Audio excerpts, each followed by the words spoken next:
Dan seperti biasanya saya harus terus menyampaikan bahwa ruang daripada video ini atau YouTube ini atau program ini adalah ruang untuk bersaksi untuk kemuliaan bagi nama Tuhan Yesus dan untuk menyampaikan bagaimana kasih Tuhan yang begitu besar yang telah mengubahkan hidup orang-orang yang putus asa, orang-orang yang sangat terpinggirkan, orang-orang yang tidak diperhitungkan orang lain, orang-orang yang hidup di dalam kegelapan, di dalam lembah kehitaman, tapi mengalami perubahan hidup, mengalami jamahan Tuhan secara real, sehingga mereka diubahkan Tuhan. Jadi channel ini bukan untuk menunjukkan suatu agama yang hebat, bukan untuk menang-menangan di antara manusia, itu sama sekali tidak berguna dan tidak penting. Tapi channel ini adalah untuk berbicara kasih Tuhan Yesus yang begitu ajaib dan begitu besar, yang diperuntukkan buat siapapun kita. Asal kita mau buka hati, maka kasih Tuhan akan masuk dan menjamah dan mengubahkan hidup kita. Sebagaimana yang sudah terjadi dengan narasumber kita, Ibu Nita, pada malam hari ini kita akan sambut beliau, di mana pada satu ketika di dalam pergumulan hidupnya, Ibu Nita mengalami kebangkrutan yang begitu hebat, sehingga dari kehidupan yang serba mewah secara materi, tiba-tiba kemudian harus mengalami kepailitan di dalam kehidupan ekonomi. Nah, pada saat itu Ibu Nita memutuskan untuk mengakhiri hidupnya, untuk mau bunuh diri, tetapi Tuhan Yesus yang Maha Baik datang menghampiri hidupnya, menjamah, mengubahkan, dan menolong, mengangkat kehidupannya, sehingga pada saat ini Ibu Nita ada, itu karena karya Tuhan yang begitu ajaib di dalam hidupnya. Salam untuk seluruh channel, tim, dan penonton yang hadir di rumah. Haleluya, puji Tuhan. Bagaimana kabar Ibu? Baik, luar biasa. Haleluya, karena Tuhan Yesus baik ya Bu? Iya, sangat baik, bahkan teramat baik. Amin, amin. Haleluya. Di luar daripada perkiraan manusia, Tuhan Yesus selalu menghampiri orang-orang yang teraniaya, orang-orang yang tidak berdaya, orang-orang yang putus asa, orang-orang yang hidup di dalam lembah kekelaman, di dalam lembah hitam, dan Tuhan Yesus itulah Tuhan yang baik, yang telah menyelamatkan Ibu Nita. Oke Bu, supaya tidak berlama-lamaan, ruang dan waktu saya persilakan kepada Ibu untuk bersaksi bagaimana kuasa Tuhan Yesus yang telah mengubahkan Ibu. Silakan Bu Nita. Ya, baik, terima kasih waktunya, terima kasih untuk malam ini. Terima kasih kepada Tuhan saya, Yesus Kristus, dan kuasa Roh Kudus yang selalu menyertai kehidupan saya dan anak-anak serta keluarga saya. Sampai hari ini saya kuat, sampai hari ini saya ada, karena Tuhan Yesus selalu membimbing saya dalam kehidupan saya. Saudara yang terkasih, malam ini saya akan berbicara tentang kehidupan saya, bagaimana saya hidup sebelum saya mengenal Yesus Kristus dan setelah saya mengenal Yesus Kristus, dan bagaimana Tuhan ada untuk kami satu keluarga bisa mengenal kedahsyatan Tuhan dalam menyelamatkan jiwa saya, anak-anak saya, dan rumah kami yang menjadi mezbah Allah. Saudara yang terkasih, malam ini saya akan memulai memperkenalkan diri saya. Nama sebelum saat ini, nama saya dulu itu seorang hajah, Mas Nita Dinata.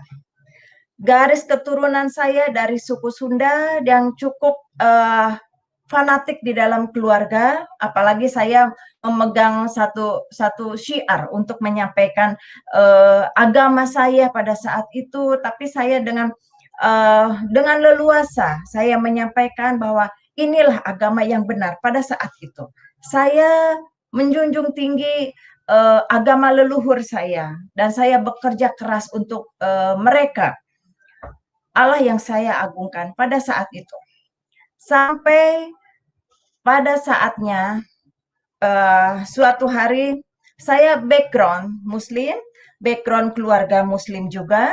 Saya punya suami sebelum meninggal juga Muslim. Setelah beliau wafat, saya hidup sendiri beserta 4 anak.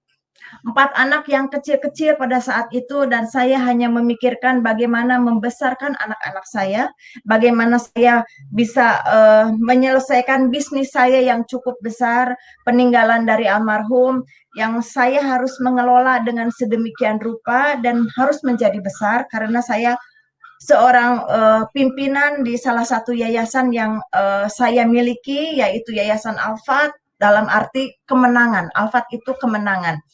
Dan saya berjuang bagaimana saya bisa bersyiar dan dengan menggebu-gebu bahwa saya seorang wanita yang hebat, seorang single parent yang hebat, seorang wanita yang kuat, bisa syiar dengan dana yang sedemikian rupa. Saudara yang terkasih, kesombongan manusia, segala sesuatu yang saya miliki, itu hasil dari keringat, hasil dari bisnis, dan terkadang kami hanya bersyukur kepada Allah Subhanahu wa Ta'ala, terima kasih, dan kami bersedekah banyak. Sampai akhirnya saya punya keinginan untuk membangun satu Islamic Center. Berawal dari itu, berawal dari apa? Dari hawa nafsu, bahwa uang adalah segalanya. Saya bisa mengatur siapapun dengan uang. Saya biasa memimpin, dan saya memanage semua. Dengan keberanian saya memutar otak bagaimana syiar agama saya bisa begitu besar di Indonesia ini. Sampai pada akhirnya saya memutuskan pada saat saya umroh, saya 2 kali naik haji, Bapak Ibu yang terkasih, dan umroh itu seperti dari Jakarta ke luar kota antar Indonesia. Saking seringnya, sebulan bisa 1 kali, 2 kali, bisa 3 kali, tergantung kemauan saya. Karena mudah. Dan saya juga ada sedikit bisnis dengan mampir di Dubai. Saya kenal dengan beberapa investor di sana, dan di situ saya melihat ada satu peluang. Saya mencari investor untuk bisa saya bisa punya keinginan membangun Islamic Center itu untuk join. Sampai pada akhirnya saya dikenalkan seseorang pengusaha dari Uni Emirat, dari katakanlah Middle East ya.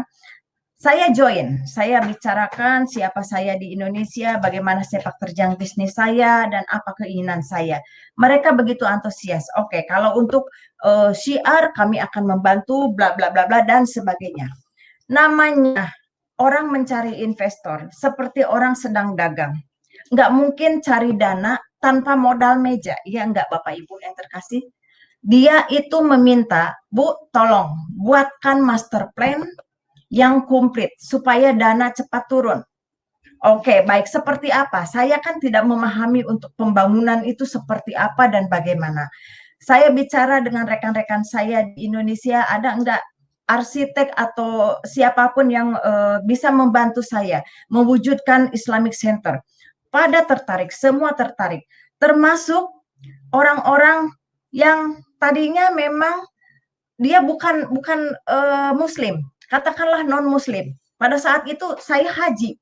Non-Muslim ini jadi satu target bagi saya.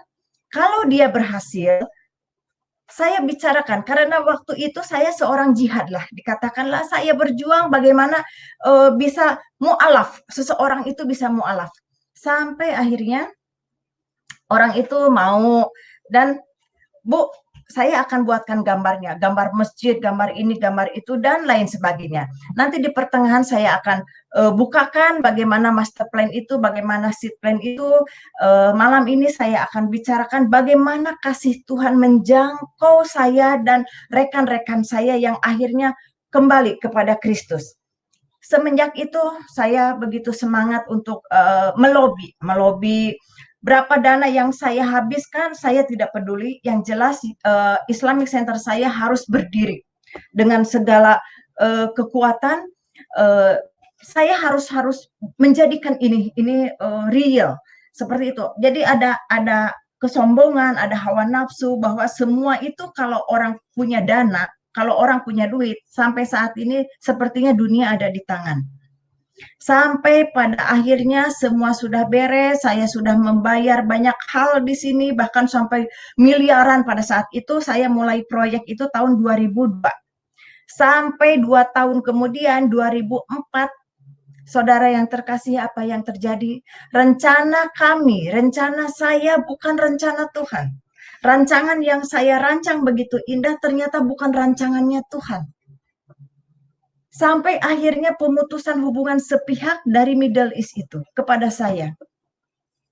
Saudara, apa yang terjadi? Saya tidak merancang untuk bangkrut. Saya merancang untuk hal-hal yang baik, yang indah, dan spektakuler menurut saya. Tapi ternyata di balik ini semua ada rencana Tuhan yang luar biasa.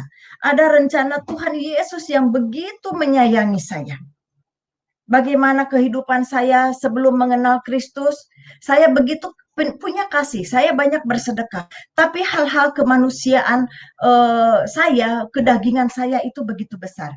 Bagaimana Tuhan Yesus begitu sayang kepada saya, sampai semua dihancurkan. Pada saat itu yang ada di pikiran saya, seperti kiamat Bapak Ibu yang terkasih, saya seperti jatuh dari langit yang ketujuh. Saya tidak tahu karena rencana dan rancangan saya itu begitu bagus, begitu sempurna. Tapi ternyata ini yang saya alami. Saudara tahu kepada siapa saya marah? Yang pertama, bukan kepada Middle East itu, bukan kepada orang-orang yang membantu saya, tapi saya marah kepada Tuhan saya, kepada Allah Subhanahu wa Ta'ala. Saya begitu marah sekali. Padahal di Alkitab sebelumnya dikatakan orang yang berjihad itu akan Tuhan lindungi, bahkan akan berlimpah-limpah. Tapi kenyataannya bukan berlimpah-limpah, yang ada saya habis, saudara. Habis total. Saya pinjam uang teman juga, saya jual rumah, jual apa yang saya punya. Saudara yang terkasih, yang saya miliki terakhir hanya 4 anak. Saya tidak punya apa-apa lagi. Dari serba ada menjadi serba tidak ada. Sampai saya terakhir baju-baju saya, baju muslim saya, kerudung saya, semua itu yang mahal-mahal saya lelang habis hanya untuk makan. Semua yang ada saya jual hanya untuk menutup utang. Miliaran, saudara. Bukan omong kosong. Malam ini saya bicara tentang bagaimana Tuhan menyempurnakan hidup saya. Bagaimana Tuhan memulihkan hidup saya. Saya tidak orang kaya juga hari ini. Tapi bagaimana Tuhan Yesus menyertai hidup saya dan menyelamatkan jiwa saya dan anak-anak saya.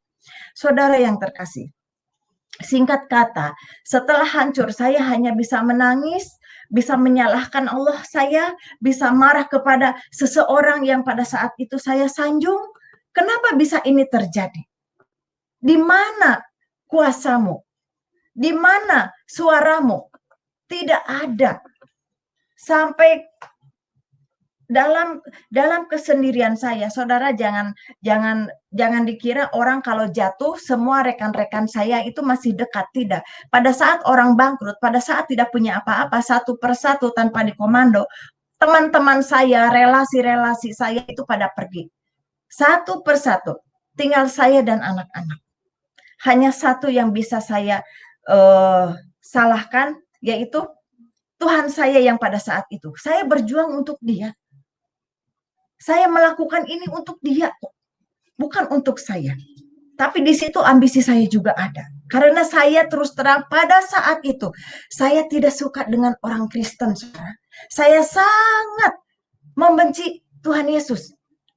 Yang saya pikirkan, bagaimana Islamic Center bisa berdiri. Tapi bagaimana, saudara, pada hari ini, pada malam ini, kasih Tuhan bukan membenci saya, tapi Dia yang pertama menolong saya. Singkat cerita, saudara, pada saat itu saya sudah habis-habisan, saya tinggal di rumah petak. Di rumah petak yang tidak ada apa-apa, hanya satu lampu. Tahu sendiri rumah petak seperti apa, saya dan anak-anak tidur di situ, apa-apa aktivitas di situ. Saya tiap malam itu rajin tahajud, saya berdoa, tapi tidak pernah ada jawaban. Kenapa ini bisa terjadi? Kekecewaan, kemarahan, putus asa, dan sebagainya berkecamuk di dalam rumah petak itu. Tidak ada yang menolong saya. Relasi saya pergi semua, teman saya pergi semua, orang-orang hebat dari organisasi-organisasi relasi saya juga tidak ada yang datang karena tahu Ibu Haji bangkrut. Islamic Center-nya nggak jadi. Beda dengan sebelumnya, semua mengaku saudara, mengaku teman, dan siap membantu. Seperti pasukan.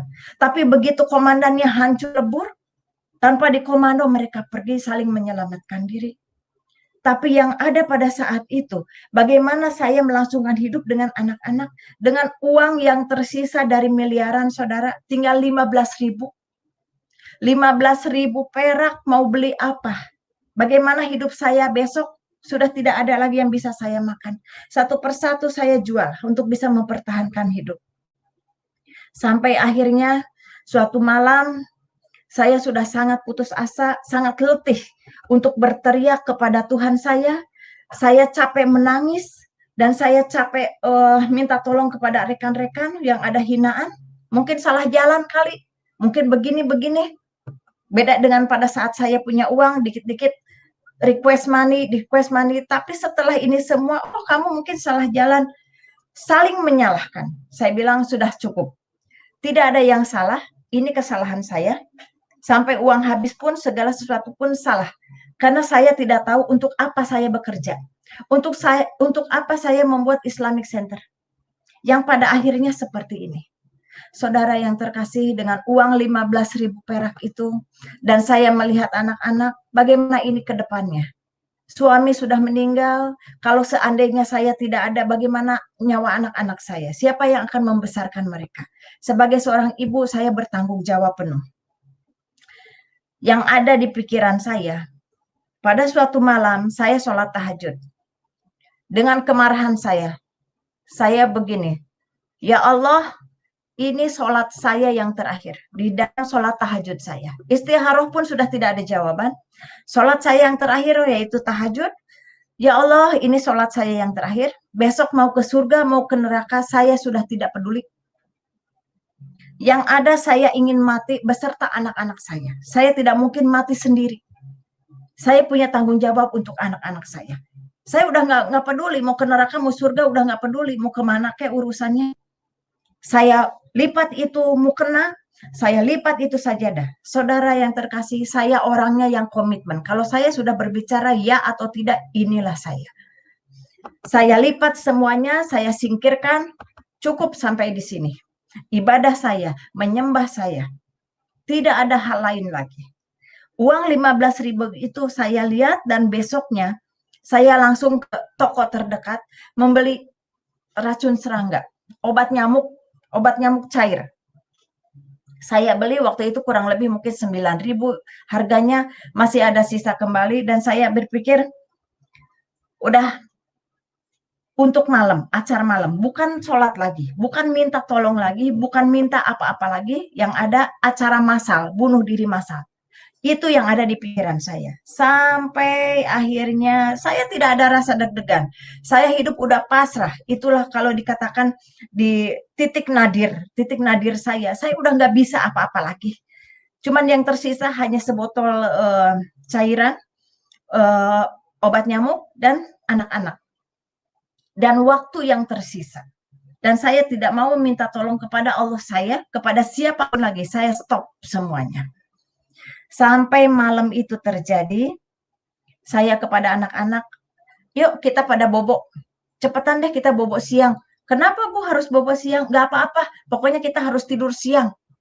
Gak usah malam-malam lagi, gak usah bermain. Anak saya waktu itu kecil-kecil sekali. Saudara yang terkasih, ini kejadian lampau sekitar 15 tahun yang lalu, 16 tahun yang lalu, ini kejadian. Anak saya juga kecil-kecil. Sampai akhirnya anak tertidur, saya menunggu waktu. Saya rumah petak juga di kampung, mojok supaya tidak dilihat orang. Kalau orang bangkrut, siapapun nggak ada yang mau dekat. Saya mojok, benar-benar nggak ada yang tahu. Tetangga juga nggak ada yang tahu, hanya kenalan RT setempat, ya tetangga kanan kiri juga yang namanya rumah petak, tukang-tukang dagang, ya pikulan-pikulan begitu, itu membuat saya hancur, hati saya hancur. Biasa hidup berkelimpahan, sekarang harus bertetangga dengan mereka, membuat saya merinding. Itulah saat titik nadir di hidup saya. Sampai malam itu tiba. Biasa saya sholat tahajud pukul 3 sebelum azan subuh, saya udah dungdeng sholat. Sampai akhirnya pada saat malam itu, jam 2 malam, saya mulai aksi. Saya ambil gelas plastik yang ada, itu juga gelas dikasih tetangga, karena saya betul-betul nggak punya apa-apa. Saya pergi dengan begitu saja. Dengan gelas plastik, dengan cairan, saya hanya berpikir, satu persatu akan saya selesaikan anak-anak saya, dan yang terakhir saya. Saya tidak pernah berpikir kalau ia kebagian racun serangganya. Kalau nggak kebagian, apa nggak jadi urusan. Saya tidak pernah berpikir. Bahkan tidak pernah takut mau ke neraka pun. Yang jelas saya dan anak-anak pada malam itu harus mati. Kalau nggak mati, hayo, apapun yang terjadi. Saking sudah frustasi hidup saya. Sudah tidak ada apa-apa lagi. Sampai akhirnya saudara, namanya seorang ibu, mau membunuh anak saja, rasa deg-degan ada ya. Rasa ketir ada, sedih menjerit ada, tapi tidak ada yang menolong saya. Satu-satunya jalan pada saat saya mati, anak juga harus mati. Itu seorang ibu berjuang. Lampu yang hanya satu saya matikan, saya juga nggak tega kalau lihat kelejet-kelejet anak kalau saya udah kasih minum. Tapi itu yang terjadi di hidup saya sekian tahun yang lalu. Saya matikan itu lampu. Saya tidak berdoa apa-apa karena saya juga komitmen, saya tidak mau doa apapun. Bahkan saya sudah keluar dari yang lama juga. Tapi saya tidak mau yang lain, saya mau mati, itu saja. Saudara yang terkasih, bagaimana detik-detik saya sedang mempersiapkan gelas itu, bagaimana saya mempersiapkan racun serangga, sementara anak berjejer tidur di ubin, tidur di karpet, ya bekas-bekas karpet tipis seperti itu. Dengan terguncang, dengan sedih, dengan keadaan sadar dan tidak sadar, saya mau melakukan ini saudara, dalam kondisi gelap gulita, hanya bau aroma dari obat nyamuk itu, saya sudah mulai mengucurkan itu. Saudara, itulah titik di mana seseorang menyelamatkan saya. Pada saat saya mengeluarkan air dari obat nyamuk itu, dalam kondisi gelap gulita, dalam kondisi saya tidak tidur, seseorang hadir di hadapan saya. Karena pada saat itu saya hanya memejamkan mata dan mengucurkan obat nyamuk itu ke gelas. Bagaimana seseorang ada di hadapan saya, berbaju putih, berkerudung putih, bersinar, hanya mengatakan, datanglah ke rumahku, maka aku akan menolongmu. Saudara, saat itu saya terhenti dan saya hanya mengatakan, siapa kamu? Dia hanya 2 kali berbicara. Datanglah ke rumahku, maka aku akan menolongmu. Hei, kenapa Tuhannya orang Kristen yang datang? Tuhan saya mana? Allah mana? Yang satunya mana? Yang biasa saya agungkan. Kenapa kamu yang datang? Kenapa Tuhannya orang Kristen yang datang? Hanya cahaya yang bersinar. Dan saya tipikal pimpinan yang keras, bukan mimpi. Mimpi saya tidak percaya. Tapi ini kenyataan. Ini gelas masih ada, ini botol masih ada. Saya mengatakan itu, kenapa saya tahu ini Tuhannya orang Kristen? Karena ada beberapa karyawan saya yang orang Kristen akhirnya mualaf. Dan setiap saya datang ke rumahnya, ini siapa? Yesus ini siapa? Saya nggak suka sama dia. Tapi pada saat titik nadir itu, pada saat hidup dan mati itu, justru dialah yang menolong saya satu-satunya. Saya mengatakan, kalau memang kamu mau menolong saya, tolong pelihara saya dan anak-anak. Tapi saya mau cari tahu dulu ajaranmu seperti apa. Saya tipikal orang yang seperti itu. Bukan langsung percaya, saudara. Bukan langsung, oh iya, saya akan ikut. Tidak, saudara. Saya seperti sedang negosiasi. Karena memang orang bisnis begitu. Nggak langsung percaya, segala sesuatu harus dipikirkan juga. Termasuk mau bunuh diri juga, saya harus negosiasi. Dan saya harus mengklaim saya sudah tidak mau ibadah lagi yang dulu. Itu harus saya ambil keputusan. Nah, pada malam itu saya mengatakan, tolong pelihara saya dan anak-anak. Maka saya akan cari tahu dulu, ajaranmu seperti apa. Saudara, itu saya simpan, saya menangis, saya menjerit pada saat itu tengah malam. dalam kondisi gelap gulita, ayat kursi saya baca, mungkin ini setan, mungkin saya sedang stres, mungkin saya sedang depresi, namanya orang bangkrut, namanya orang mau bunuh diri. Ayat 5, ayat 7, sapu jagat, semua itu, tengking-tengking, iya. Soalnya saya juga, maaf saudara, saya dari Banten. Yang begitu-gitu pengusir setan, kita biasa ngilmu. Dulu juga saya ngilmu, makanya kadang orang sedikit segan karena saya banyak isinya. Dulu seperti itu, karena memang saya kuat untuk hal-hal seperti itu, kuat puasanya, kuat sholatnya, kuat zikirnya. Itu pada masa itu. Malam itu, hal yang menjadikan saya merubah dalam segalanya. Saya memutuskan, saya menyimpan gelas dan botol itu. Saya menangis, habis saya doa-doa di dalam ayat kursi, ayat 5, ayat 7, doa sapu jagat, doa apapun. Saya baca, saya hanya bisa menangis. Ternyata saudara, orang itu tidak ada. Saya buka mata tidak ada. Tapi yang ada hanya satu yang dia tinggalkan di hati saya. Saudara tahu apa yang dia tinggalkan? Bukan segudang emas, bukan uang bertumpuk, tidak. Hanya satu harapan. Harapan yang saya juga tidak tahu apa itu. Yang ada, saya akan hidup kembali. Tapi hidup seperti apa saudara? Uang 15.000, tinggal 6.000. Bagaimana saya mau hidup? Tapi saya punya harapan bahwa saya akan bangkit lagi. Tapi bangkit seperti apa saya juga tidak tahu. Mungkin jadi pengusaha lagi, duit dari mana? Bisnis dengan siapa? Itu tidak mungkin. Tapi saya seperti ada sesuatu harapan, saya punya kehidupan yang berbeda. Saya hanya bisa menangis, termenung dengan menatap cairan obat nyamuk dan gelas yang ada dengan aroma yang sangat menyengat.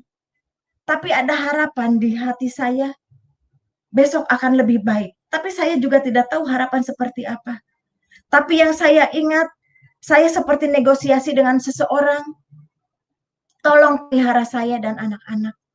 Tapi saya punya komitmen, saya harus mencari ajarannya dia seperti apa. Orang saya benci kok. Saya tidak suka dengan orang Kristen, saya fair-fairan malam ini. Saya tidak suka dengan Yesus, siapa dia? Sama seperti yang lain, ajaran-ajaran yang lain yang pernah saya alami, yang pernah saya terima, apalagi saya seorang hajat, tahu jelas, oh ini mah bukan Yesus, ini mah Yudas Iskariot, seperti ini, sama ceritanya seperti itu. Tapi saya komitmen, saya akan mencari ajaran seperti apa. Sampai malam itu berakhir, subuh berakhir, saya hanya merenung, mata sembab, habis menangis, seperti malam itu seperti sesuatu yang dahsyat, yang luar biasa dan hanya sekejap. Saya tidak pernah mengalami hal itu. Saya biasa bertapa, saudara ya, untuk ngisi-ngisi ilmu. Tapi pada malam itu sangat jauh berbeda. Dan saya tidak tahu apa yang terjadi. Yang ada harapan dan saya berkomitmen mencari ajarannya. Dan saya yakin dia akan menolong saya. Dan dia akan, maksud saya akan membantu saya dan anak-anak. Akan merawat saya dan anak-anak. Seperti apa saya juga tidak tahu. Sampai pagi itu terjadi, saya pindah ke rumah petak itu di kampung. Tidak ada orang yang tahu namanya orang bangkrut, ngumpet. Sampai akhirnya ada seseorang yang ngetuk pintu. Dan dia mengatakan, tok, tok, tok, tok. Oh, siapa ya? Kok ada tamu sini? Saya kaget. Saya kaget sekali. Udah semalam kaget didatengin seseorang yang saya juga baru melihatnya. Udah saya juga kaget mau mati nggak jadi. Sekarang kaget lagi ada yang ngetok pintu. Saya bukakan pintu. Selamat pagi Pak. Mau cari siapa? Oh maaf Bu, ini rumahnya Ibu Nita ya? Oh iya Pak, Bapak tahu dari mana? Saya tanya lah. Orang dia tahu kok nama saya. Bapak tahu saya dari mana? Bapak itu hanya mengatakan dengan tenang. Bu, saya dari tetangga sebelah, RT sebelah katanya. Saya tahu Ibu berserta anak-anak, ibu janda dengan anak yatim ya Bu ya, katanya. Saudara, dulu saya janda-janda kaya, saya sering bersedekah kepada anak-anak yatim. Tapi saat pagi itu ada seseorang bilang, "Ibu janda ya," katanya, "ini dapat sedekah," katanya, sama anak yatim. Saudara, itu saya seperti tersentak lagi, seperti seperti meledak. Kok saya sampai sehina itu gitu ya? Bagaimana hidup saya? Saya udah nggak berani lagi bilang, "Ya Allah," udah nggak berani, cuman, "Ya ini bagaimana saya?" Tapi bapak-bapak itu bawa sekantong kresek. "Ibu," katanya, "ini ada jatah ibu, untuk ibu dan anak-anak," katanya. "Kami dari RT sebelah, jadi ibu mohon ini diterima." "Oh baik Pak, terima kasih." Yang ada di pikiran saya harus ngasih makan anak-anak, udah selesai. Si bapak itu siapa namanya, saya juga tidak menanyakan. "Baik Pak, terima kasih." Saya tutup pintu. Saya hanya merenung, ini apa lagi? Kejutan apa lagi? Saya udah nggak ada yang bisa dimakan, sisa uang malah dari 15.000 tinggal 6.000. Sekarang ada seseorang yang datang, udah malamnya ada yang kaget juga datang ke saya. Sampai mau mati pun saya nggak jadi. Saya buka itu kresek, saudara. Sembako dari seseorang yang dikasih, plus ada amplop. Saya buka isinya 25.000. Biasalah sembako ya, ada beras, ada yang lain-lain. Dan saya tidak tahu siapa yang mengirim. Tapi saya tegaskan, saudara yang terkasih, Bapak Ibu yang terkasih, dari seluruhnya, saya memilih Kristus bukan karena sembako ini ya, tapi karena ada harapan dan keselamatan yang Tuhan Yesus tawarkan kepada saya, dan saya mengikuti ajarannya dengan begitu luar biasa. Ini hanya menyelamatkan pada saat itu. Tapi saya tidak mencari ini. Tapi seseorang datang menyelamatkan saya pada saat itu. Kembali saya bercerita. Saya punya uang 25.000, punya sisa uang 6.000. Saya orang bisnis. Bagaimana saya bisa melanjutkan hidup? Saya punya sembako yang ya mungkin hanya 1 minggu. Dengan 4 anak yang cukup kecil-kecil. Saya harus kasih makan mereka. Saya berpikir dengan uang yang ada, saya harus berputar otak. Bagaimana saya melangsungkan hidup saya. Nggak mungkin dong seseorang menunggu lagi, oh saya nunggu orang bersedekah lagi, nggak mungkin. Saya harus berjuang.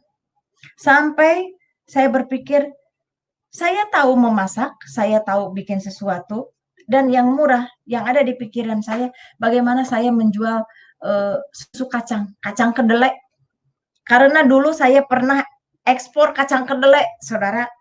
Ke Kopti juga saya isi kacang kedelai, ekspor juga iya.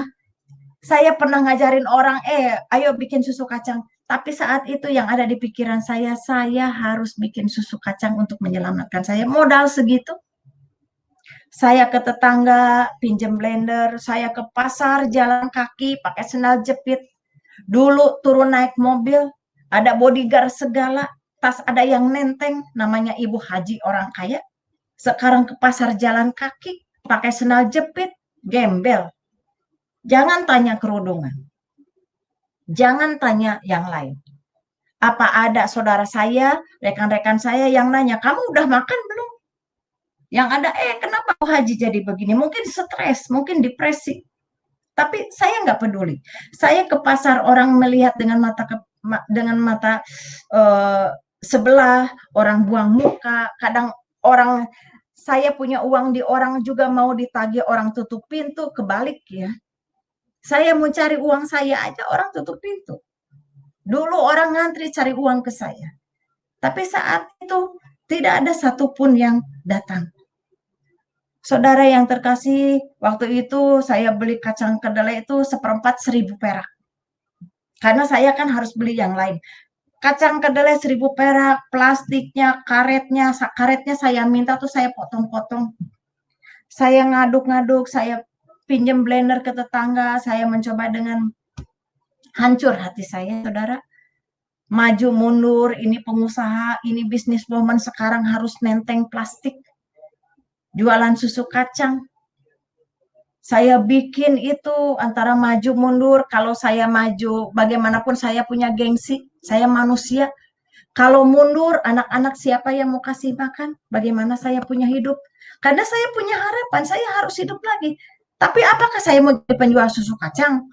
Tapi enggak apa-apa, saya harus melanjutkan hidup. Dan saya punya komitmen, saudara.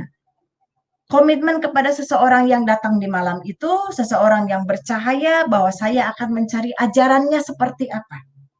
Jadi sambil saya jualan susu kacang, saya menanyakan kalau ketemu konsumen, Pak, Bapak ke gereja atau ke masjid? Oh, saya ke masjid, Bu. Kenapa? Ibu mau pengajian nanti sama istri saya. Oh, bukan, Pak. Saya menanyakan aja dalam hati. Gue juga suka ke masjid dulu. Gue juga di kerudung. Enggak, Pak. Lain kali aja pengajiannya. Bapak mau beli susu enggak? Oh, beli satu. Oke, enggak apa-apa. Harganya 1.000 perak, lumayan. Jalan lagi, ketemu ibu-ibu. Bu, ibu ke gereja atau ke masjid?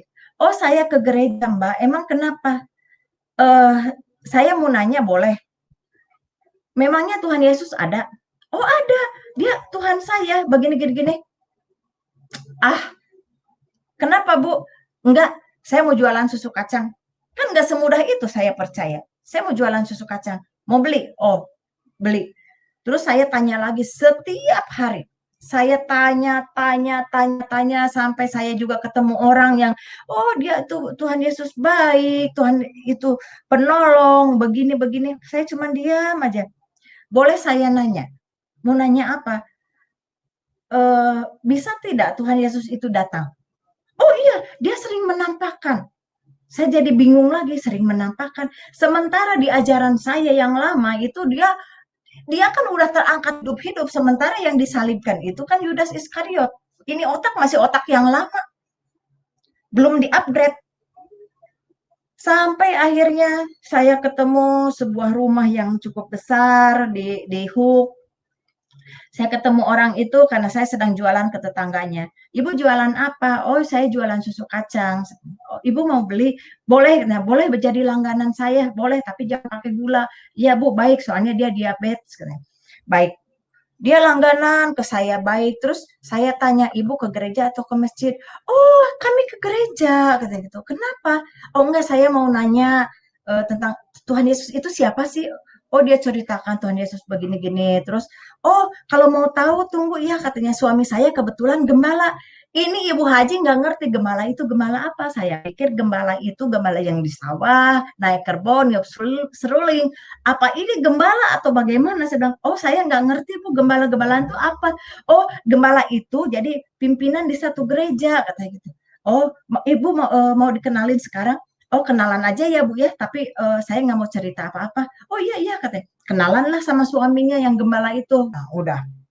Sampai akhirnya saudara itu saya jualan susu kacang dari 1/4 cuman berapa bungkus. Itu bagaimana penyertaan Tuhan kepada saya ya. Meningkat, meningkat, meningkat. Jadi tiap hari saya itu paling sedikit 2 kilo saya bikin susu kacang. Termasuk ada pelanggan-pelanggan lain yang punya dagangan. Ada baju, Bu bisa nggak bawain dagangan saya? Oh iya bisa. Tenteng sana, tenteng sini, bikin ini, bikin itu. Saya tenteng kemana-mana jualan. Puji Tuhan, semakin meningkat, saya bisa pindah dari rumah petak itu ke rumah petak yang lain yang lumayan ada kamar satu. Dari yang satu kotak bisa pindah.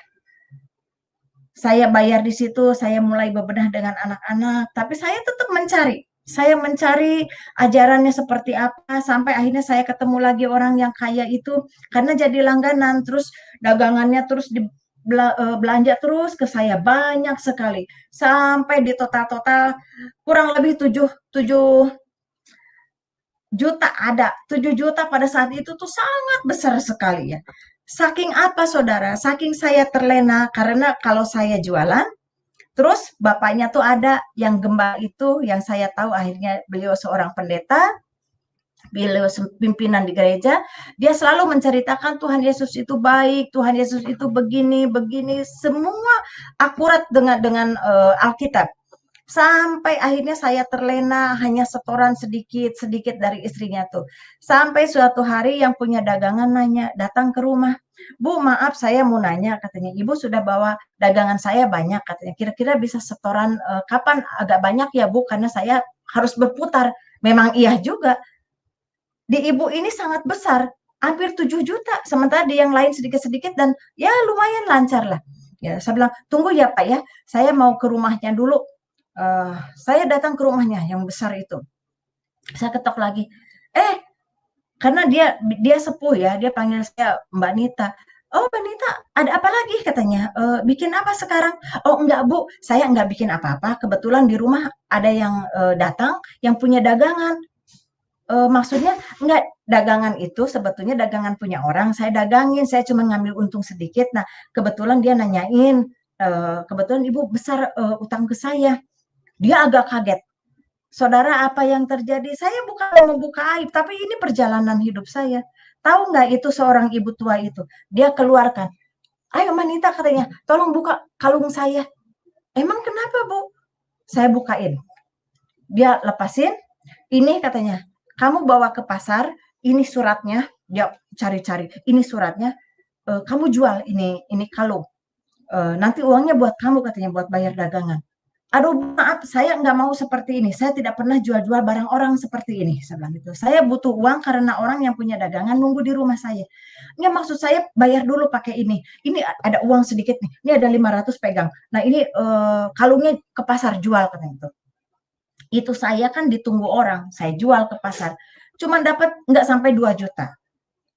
Ditambah uang yang cash 500. Udah pakai ongkos. Terus saya pulang ke rumah, saya kasih ke yang punya dagangan. Tunggu ya Pak, saya bilang gitu, doain aja, saya juga sedang mencari, sedang menagih. Nah terus besok paginya saya pikir dia mau kasih lagi. Saya datang, kata, ketemu lagi tuh si ibu. Mbak Nita, mulai sekarang kamu nggak boleh lewat depan. Jadi jualannya lewat belakang aja. Oh baik Bu, emang apa? Mbak Nita tahu kan, suami saya kan gembala, suami saya kan hamba Tuhan, saya kan nggak ngerti. Pendeta itu nggak boleh denger yang begini-gini. Saya cuma mikir, ini sakti juga ya, mungkin hamba Tuhan tuh begini ya, mungkin pendeta tuh begini ya, harus bagus, nggak boleh ngutang, nggak boleh denger-denger yang begini, karena yang dibicarakan selalu Tuhan Yesus dan Alkitab. Saya hanya berpikir, oh mungkin harus begini ya kalau di Kristen. Oh iya Bu, nggak apa-apa, nanti saya lewat belakang aja, saya bilang nggak ke depan lagi. Mungkin belajar sama bapaknya nanti aja deh, yang penting urusan kita beres. Gitu. Iya, sekarang mulai ke belakang aja. Iya, udah seperti itu. Sampai akhirnya saya bolak-balik ke belakang, ketemu ibu, ngasih 100, ngasih 200. Wanita nggak ada, nanti aja, tapi harus lewat belakang. Dan saya tuh seperti dengar amanat agung ya. Oh ini pendeta nggak boleh dengar yang begini, nggak boleh cerita, pokoknya apapun ya yang suami saya tanya, nggak boleh cerita. Iya, ya saya tuh dengar, ya, karena dia seorang pendeta, seorang gembala. Sampai akhirnya pagi-pagi saya datang, ketok-ketok lewat dapur, pintu belakang, yang buka itu si bapaknya. Saya kaget, saya bilang, selamat pagi Pak. Oh ya, salam Mbak Nita, gimana katanya? Iya Pak, saya mau biasa nganterin susu, ibunya ada. Oh ibunya lagi nganterin cucu saya katanya ke sekolah, ini kebetulan supir nggak masuk, mobilnya kan berjejer, mobil tuh berjejer, kebetulan supir nggak masuk katanya, jadi istri saya yang nganterin cucu saya.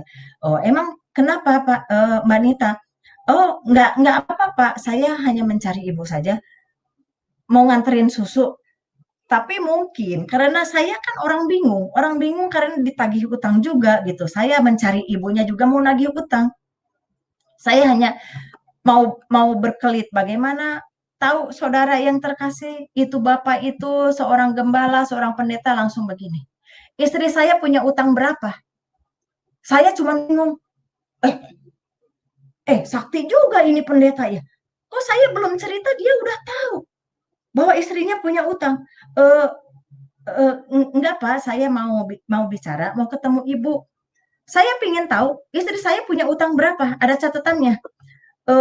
Ada Pak. Saya berikan itu catatan. Ini Pak utangnya sekian. Apa aja yang diutangin? Catatan kan ada spray, ada baju, ada kaos, sebagainya ada. Yang udah dibayar berapa, yang belum dibayar berapa, yang masih nunggak. Pokoknya macam-macam di situ ada. Saudara yang terkasih, itulah manusia. Saya pikir dia seorang yang sakti, dia bisa tahu. Saya pikir dia seorang yang bagaimana ya, yang hidupnya tuh betul-betul dengan Tuhan tuh seperti menjalin erat. Tapi begitu lihat catatan, mukanya itu sudah berubah. Nggak lama kemudian datanglah mobil istrinya tuh. Masuk, begitu masuk, lihat muka bapaknya itu udah berubah merah, istrinya datang, baru juga buka pintu, baru aja nurunin kakinya satu, bapaknya udah teriak, ngan kesini kau, begini gede. Itu saudara yang saya bikin kaget. Semua yang dari Ragunan turun. Saya cuman shock. Loh, kok bisa seperti ini? Saya cuman kaget seperti dua orang yang berbeda. Beberapa hari yang lalu dia mengajarkan dengan kelemah lembutannya seperti apa, tapi pada saat itu di pagi-pagi itu saya harus melihat ini semua seperti seorang yang membuat saya shock terapi. Sampai saya bilang gini, ibu saya tidak menceritakan ini semua, tapi bapak yang menanyakan kepada saya, oh ya Nita, nggak apa-apa sih, ibunya udah gugup, udah nangis di situ, udah maki-maki, terus ada anaknya yang laki jadi ngamuk, jadi nonjok pintu atau lemari, bakbuk rame seperti itu. Saya cuma nanya, oke deh, kalian kalau mau berantem, cuman ini siapa yang mau bayar? Terus kata bapaknya tuh, saya masa bodoh, saya tidak akan membayar ini semua. Cari aja yang lain. Saya nggak mau bayar ini, kamu bayar, ke istrinya seperti itu. Nah, istrinya seorang ibu tua, tapi memang perlente. Saya bagaimana lagi? Ini siapa yang mau saya tanyakan? Siapa mau bayar? Sama semua juga. Akhirnya udah mereka masuk ke dalam, saya cuma bengong dengan bercucuran air mata. Saya berjalan melewati sela-sela mobil, berjejer 4 mobil, saudara. Saya lewatin mobil itu dengan menangis. Saya bilang, bagaimana ini bisa terjadi? Udah saya susah, baru dagang seperti ini. Dikasih lagi susah. Saya cuma berpikir, saya duduk di bawah pohon sambil bawa dagangan dan apa masih ada yang saya belum lakukan. Mungkin saya kurang sedekah, mungkin saya memang harus habis total. Tapi saya udah habis-habisan ini. Yang ada tinggal tanggungan utang. Saya hanya berpikir, ya saya harus punya tanggung jawab, saya akan membayar utang ini. Tapi nggak tahu bayarnya bagaimana. Saya hanya berpikir lagi, mau ngomong ke Tuhan Yesus, saya masih malu karena saya masih mencari ajaran seperti apa. Saya juga tidak tahu dibaptis seperti apa. Saya juga belum mengklaim bahwa Yesus adalah Tuhan saya. Saya masih ombang-ambing. Saya mau manggil yang lama juga saya sudah tidak mau. Karena saya komitmen tidak akan pernah memanggil lagi. Saya mau memanggil yang baru juga saya belum kenal-kenal banget. Jadi saya juga agak di persimpangan. Yang jelas saya harus membayar utang-utang ini. Sampai akhirnya pulang ke rumah, saya hanya diam, saya akan membereskan. Saya datengin, saya dagang lagi, terus dagang lagi. Puji Tuhan, selalu Tuhan kasih tambah-tambahkan. Sampai akhirnya saya kenalan dengan seorang janda tua. Saya mau beli katanya susunya. Iya baik, kita doa dulu ya katanya. Doa dulu. Mbak dari mana? Oh saya orang Sunda. Saya sedang mencari seseorang. Siapa? Tuhan Yesus itu siapa? Oh dia senang. Itu ibu sepuh itu seorang janda dagang juga. Dia selalu borong. Dia bilang begini. Mulai sekarang dagang ke sini ya katanya. Saya mau beli katanya susunya. Iya baik. Ntar kalau pulang dia dagang lauk-lauk matang gitu. Ntar kalau udah nih bungkusin dia buat anak-anak katanya gitu. Puji Tuhan, saya udah kayak ibu lah, saya juga kan sendirian. Nah, sampai akhirnya dia bilang gini, sekarang dagangannya jangan kemana-mana, saya borong deh semua dagangannya. Jual apa? Jual keripik, jual susu kacang, saya borong. Dia kasih uang 100.000 ke saya. Nanti sore saya akan undang kamu ya, akan jemput ke persekutuan katanya gitu. Persekutuan tuh apa? Pokoknya ikut aja katanya. Pokoknya ikut. Ini persekutuan katanya. Di mana? Di Pulau Mas. Terus saya harus bagaimana? Pokoknya pakai baju yang rapi aja. Terus nanti saya akan jemput sama tim saya ke sana katanya. Oh iya, saya udah siap. Dagang kan udah laku. Udah diganti 100.000. Mungkin udah kasih lebih juga. Nah, sampai akhirnya saya nunggu jam 2 sore dia jemput saya katanya. Ayo kita jalan katanya. Terus di mobil tuh nggak banyak cerita, cuman puji Tuhan ya, Tuhan Yesus baik tuh, kita berdoa dulu, kita mau berangkat. Terus ada ibu-ibu sama bapak itu bilang begini, karena kita ada beberapa orang di mobil itu. Mbak, nanti kalau disuruh bicara aja ya katanya. Bicara apa? Kesaksian. kesaksian, kesaksian tuh kayak apa? Orang Muslim nggak ada cerita kesaksian. Kesaksian tuh kayak apa ya? Pokoknya cerita aja tentang ketemu dengan seseorang itu, kata yang malam-malam itu kan Tuhan Yesus. Oh, emang itu Tuhan Yesus ya? Iya, pokoknya cerita aja katanya gitu. Nanti kita akan dengar semua. Oh ya udah, nanti saya cerita deh gitu. Ini saya kan polos, orang nggak ngerti apa-apa itu mau kesaksian kayak mau apa, pokoknya ikut aja. Sampai di Pulau Mas itu dikenalkan, oh ini katanya dari Kedar begini begitu. Saya bingung lagi, Kedar itu apa? Kedar itu apa? Dari Muslim katanya. Oh dari Muslim, oh iya iya iya. Terus akhirnya ada persekutuan, oh kumpulan. Saya berpikir, oh ini kayak kayak kumpulan zaman zaman saya dulu, kayak pengajian begitu, kumpul ibu-ibu atau bapak-bapak atau bagaimana. Oh ini ceritanya. Saya cuma diem aja sampai satu persatu ada yang nyanyi, ada yang nyumbang apa. Maaf saudara, itu rumah seseorang yang ternyata rumah di Pulau Mas itu dulunya dia kerja konjen kerja di Austria, selesai tugas pulang ke Indonesia, bikin persekutuan jadi kayak ucap syukur gitu. Kalau kalau di Islam dulu kayak syukuran gitu. Oh ini ucap syukur. Sampai akhirnya giliran tim saya itu. Oh katanya kami ada saudara dari Kedar, katanya kami memperkenalkan ini seorang ibu yang akan dipakai Tuhan luar biasa. Saya cuma bingung aja, dipakai Tuhan luar biasa apa? Padahal cuma jualan susu kacang gitu. Pikir cuma gitu aja, ini otak masih masih masih duniawi, masih kedagingan, nggak ngerti hal-hal rohani. Sampai akhirnya ibu itu bilang gini, dikasih mic, Mbak Nita, pokoknya cerita aja deh kehidupan Mbak Nita seperti apa, terus Mbak Nita ketemu Tuhan Yesus yang dahsyat itu seperti apa. Udah itu aja cerita deh. Udah, Bapak Ibu yang terkasih, dengan polos saya cerita ABCD seperti apa, ada yang nangis, ada yang puji Tuhan, puji Tuhan. Saya semakin bingung, ada apa ini? Ada yang kuasa Roh Kudus itu di situ begitu luar biasa. Tapi saya cuman kayak ada merinding. Tapi saya bercerita banyak hal tentang itu. Tapi sampai pendeta yang mau khotbah tuh, aduh Tuhan luar biasa, seperti amazing. Tapi saya bercerita sampai akhirnya udah selesai. Ini udah selesai, saya bilang seperti itu. Oh iya sudah, terima kasih.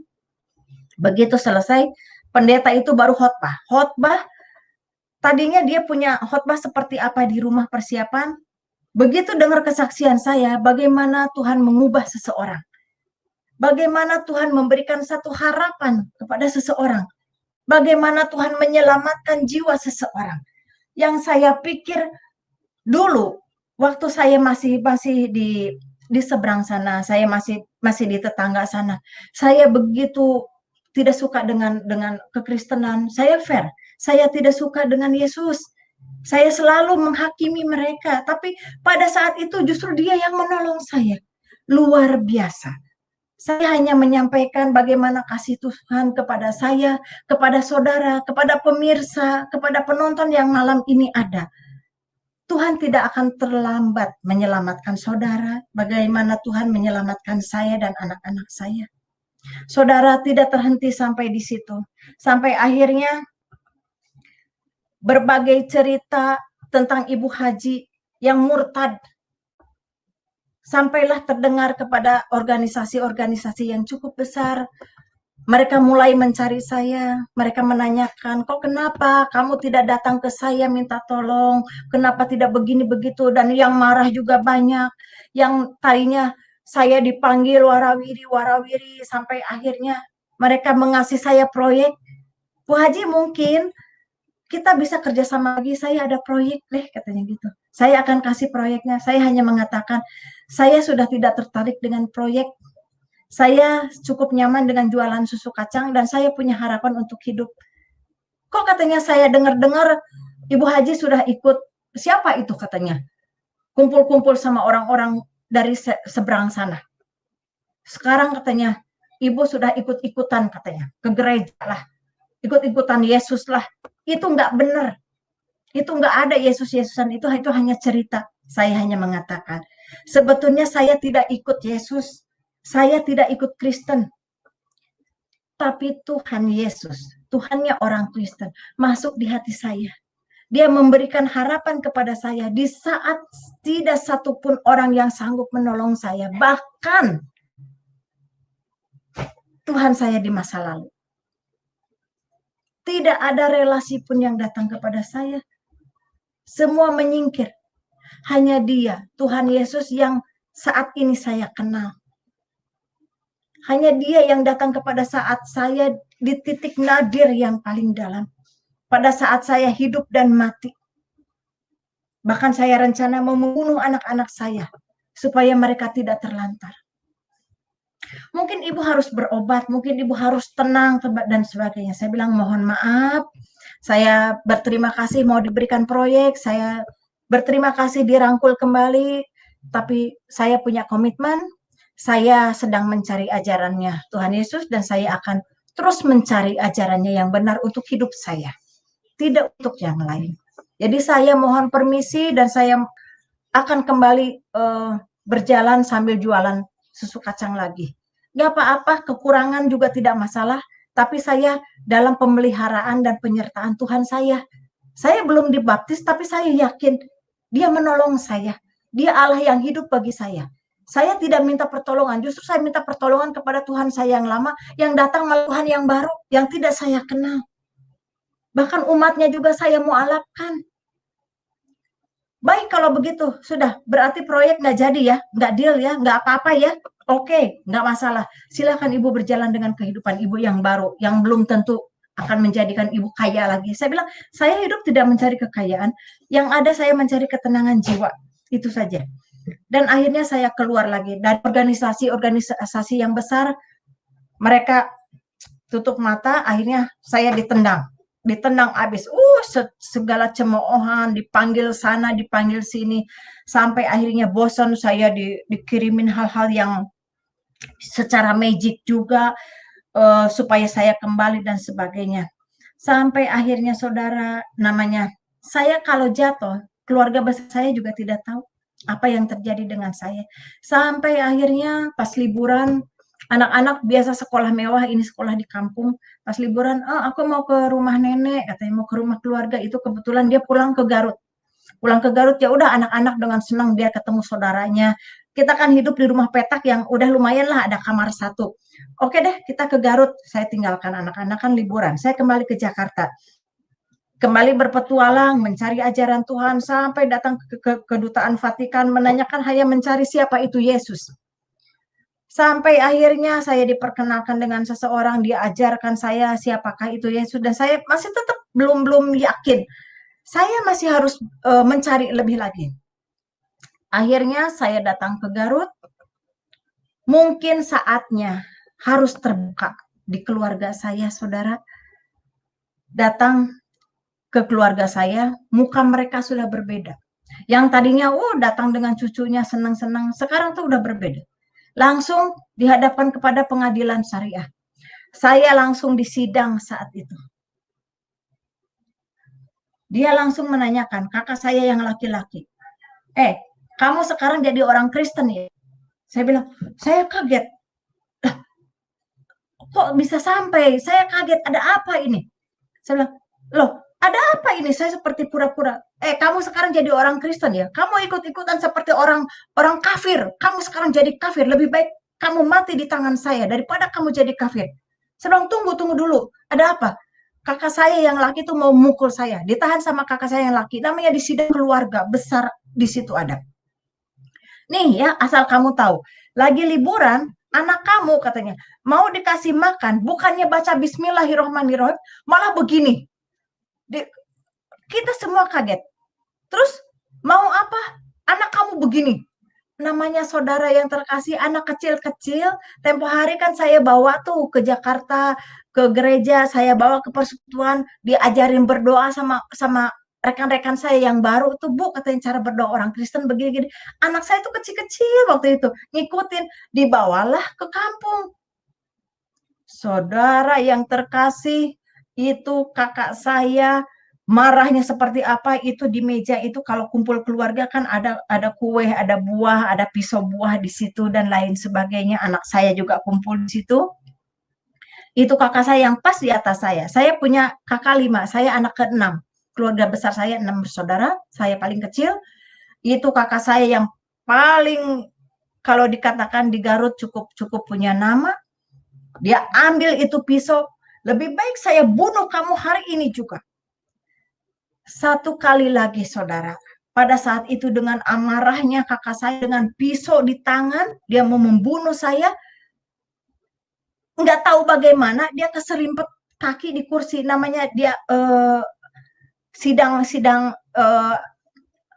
syariah itu ya, itu kan di karpet, itu kursi disender-senderin, semua meja-meja disender-senderin, itu keselimpet di kursi karena dia ambil pisau itu di meja, dia mau bunuh saya, habis keselimpet, pisau itu jatuh, kesempatan saya kabur saat itu, dan saya pergi dengan anak 3, yang kecil itu masih kecil saudara, masih kecil dan nggak bisa dibawa kemana, itu pinternya keluarga saya, yang 3 saya angkut semua, lari, sampai nyebrang jalan juga udah nggak tahu lagi, dengan yang ada di badan, dengan anak 3 saya kembali lagi ke Jakarta, ke terminal lah, ini dengan deg-degan, takut saudara saya bagaimana. Akhirnya yang saya tahu di dalam rumah tuh terjadi perkelahian, mungkin kakak saya bangun mau ambil pisau lagi, mungkin saudara saya yang lain menahan atau bagaimana ceritanya, yang jelas saya bisa kabur dengan anak 3, yang satu tertinggal.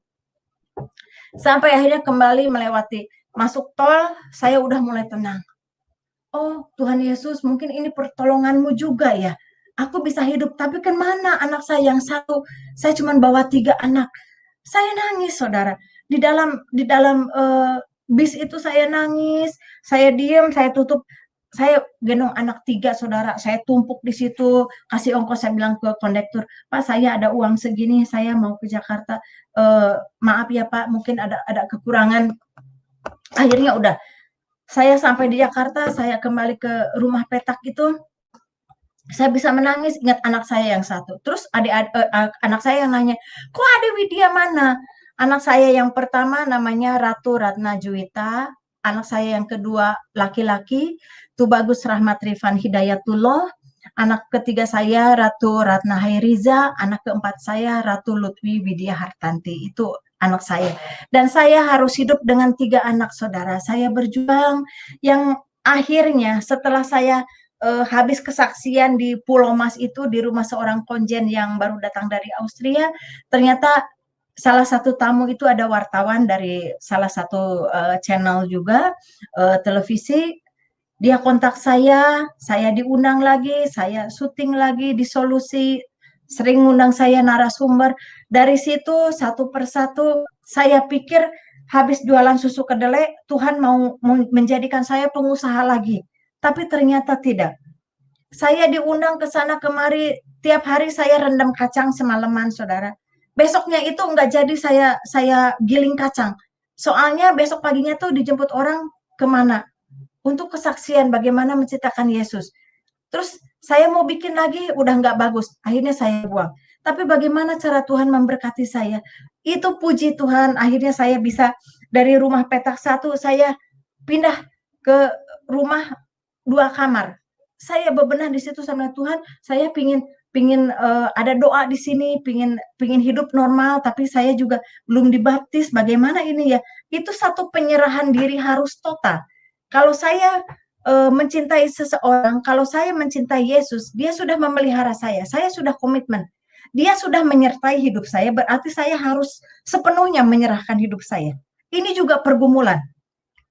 Terkadang masih ingat masa transisi iman itu tidak mudah, saudara. Kalau saya ambil keputusan dibaptis, berarti saya harus total meninggalkan muslimah saya yang lama. Berarti tek-tek bengek yang masuk ke neraka dan lain sebagainya itu akan terjadi pada saya. Bagaimana Bapak kamu kan sudah meninggal, pasti langsung masuk ke neraka juga. Udah kayak tahu aja dia di akhirat seperti apa. Tapi saya komitmen, saya harus total kepada Tuhan, saya harus dibaptis, saya harus menyerahkan hidup saya, dan saya harus mengikuti Yesus seperti apa. Sampai akhirnya karena seringnya dipanggil sama organisasi-organisasi yang besar, karena saya punya link juga cukup besar, akhirnya saya dikenalkan dengan seseorang Dialah yang menyelamatkan saya dan anak-anak. Dia bawa saya ke Ambon. Bu, katanya, saya tidak ada apa-apa, saya hanya beli tiket dari Angkatan Udara. Ibu naik Hercules aja ya ke Ambon, nanti di sana ada yang jemput. Ibu istirahat dulu di sana, Ibu belajar tentang Tuhan Yesus. Kalau sudah komitmen, Ibu sudah benar-benar Ibu menyerahkan diri total kepada Tuhan Yesus. Itu angka jauh lebih baik supaya Ibu selamat. Terus saya berpikir, terus gimana kontrakan saya? Ibu jangan berpikir itu. Nanti Tuhan Yesus punya rencana untuk Ibu. Ibu tinggalkan itu semua. Ibu berangkat dulu ke Ambon. Saya berangkat ke Ambon, saudara, lewat Kemayoran, lewat itu Halim Perdana Kusuma. Lewat Hercules saya sampai ke Ambon itu saya tidak tahu kok ini bagaimana. Ternyata di sana juga cukup baik-baik, cukup welcome. Mana habis ada kerusuhan waktu itu ya antara agama juga, tapi pada saat itu kok baik-baik sekali ke saya, yang Muslim juga baik, yang Kristen lebih baik lagi. Dia begitu welcome. Tadinya saya pikir, aduh, ini bayangkan aja seorang Muslim di sarang Kristen, mana habis dulu kan habis kejadian itu ya, tapi mereka baik-baik kepada saya. Sampai akhirnya diajarin oleh seseorang pendeta yang betul-betul seorang rohaniwan. Tidak ada duniawi, tidak ada apa-apa, hidup sangat sederhana, tapi kuasa dan urapan Tuhan ada pada dirinya. Seorang bapak tua yang sepuh, tapi dia begitu bijaksana, begitu menyampaikan, begitu kuasa Tuhan menyertai kehidupannya, dan disitulah saya menyerahkan diri, saya minta ingin dibaptis. Tapi sebelum dibaptis harus ada pergumulan, harus melepaskan hal-hal. Saudara, tempo hari kan saya pernah memakai hal-hal yang seorang leader itu kan harus kuat, disegani dan lain sebagainya. Ini bukan hal yang gombal, tapi memang leader di sana itu supaya musuh itu tunduk dan lain sebagainya itu kan dengan ajimat-ajimat yang luar biasa. Itu harus dimusnahkan, harus dihilangkan dalam hal betul-betul dikosongkan. Dikosongkan dalam segala hal. Semua pengakuan dosa apapun dilepaskan pada malam itu, dan setelah saya komitmen, saya berjanji saya akan ikut Yesus dan menerima Yesus sebagai juru selamat saya dan anak-anak. Saya dibaptis. Saya menyerahkan hidup saya total, dan saya tidak mau mengingat masa lalu lagi, dan saya memaafkan kepada orang-orang yang telah menghakimi saya, yang telah membenci saya, yang telah menipu saya. Bahkan saya juga bisa melepaskan pengampunan kepada keluarga Kristen pendeta yang kaya raya itu yang telah menipu saya. Saya bisa mengikhlaskan dan akhirnya bisa terselesaikan utangnya, entah bagaimana, satu persatu, sedikit demi sedikit, yang hampir 7 juta itu saya bisa selesaikan. Dan saudara yang terkasih, cara Tuhan mengangkat saya luar biasa. Dari seorang penjual susu kacang, bagaimana saya harus hidup, bagaimana saya harus berjuang dengan anak 3, saudara. Karena yang satu ditahan keluarga, dan saya harus menandatangani surat perjanjian, saya harus lepas wasiat, saya harus lepas harta benda, tidak ada warisan kepada saya tanda tangan semua. Saya bilang, nggak peduli mau punya warisan atau tidak, tapi saya punya Yesus, saya bilang gitu. Saya tanda tangan, sign agreement, saya punya Yesus dengan keyakinan, padahal saya juga nggak punya apa-apa, tapi saya punya Yesus, saya katakan itu. Oke, kamu tanda tangan situ, tidak boleh ngutak-ngatik apapun, kamu pergi dengan anak 3, tapi anak 1, anak kami. Saya agak tersentak, tapi baik, saya punya Yesus, saya akan pergi. Suatu saat anak saya pun akan kembali, entah bagaimana.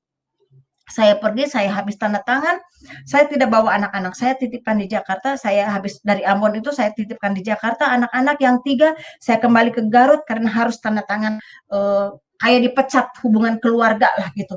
PHK, benar-benar PHK warisan, PHK pemutusan hubungan keluarga, benar-benar total. Saya cuma merenung bagaimana hidup saya, tapi saya punya Yesus, saya punya Yesus, saya punya Yesus. Namanya orang sudah dibaptis, cinta mula-mula semakin menggebu bahwa Tuhan Yesus ada hidup dengan saya. Dengan keyakinan yang luar biasa.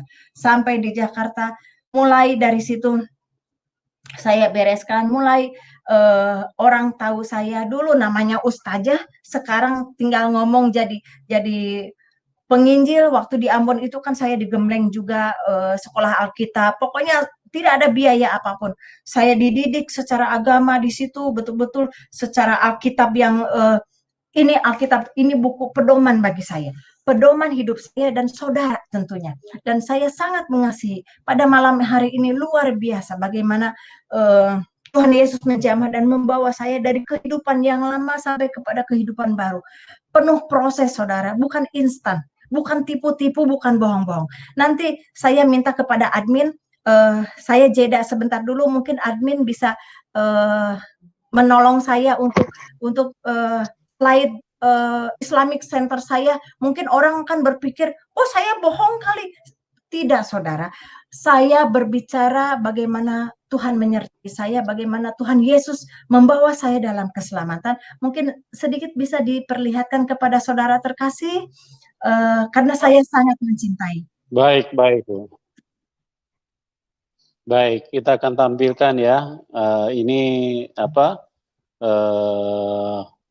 Yayasan Al-Fatha yang dipimpin oleh Ibu Hajah Masnita Dinata, ya. Jadi ini apa namanya, bukti-bukti yang sangat valid. Jadi bukan sekedar settingan atau rekayasa, ya. Jadi Ibu Nita adalah seorang pemimpin yayasan pada waktu itu. Ya, ini PT yang pernah digeluti adalah PT Perkasa Jaya Sakti dan PT Satria Jaya Sakti, ya, sama CV Sentosa Jaya Sakti, terus Padepokan Jaya Sakti, ya. Jadi ada beberapa perusahaan yang memang digeluti oleh seorang Ibu Nita, ya.